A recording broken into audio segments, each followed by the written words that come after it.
За өнөөдөр 2025 оны 4-р сарын 20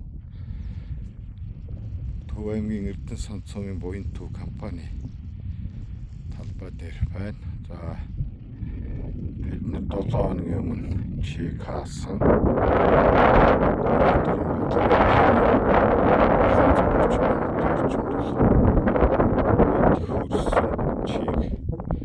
Алхир байна уу? Гэж үзэж байгаа. Чиг зөндөө 20 см тул байна. Хөрс бол нэг сайн халлаагүй 2 см тэр хөрс чигтэй байна. За чиг бол ухаад үзэхэд бол зөндөө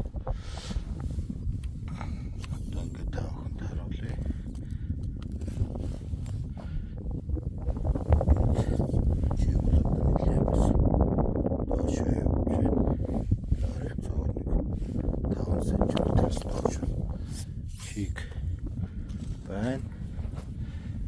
За жоох гэд зөндөө чиг юм чиг бол хөрснөөс 2-5 см доор байж байна. Одоо чиг хаасан чиг бол бид нэр энэ талбайд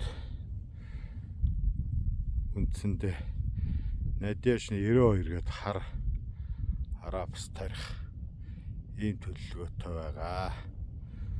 За та бүхэн хаврын тариалалтаа сайн бэлтгэхийг хүсье.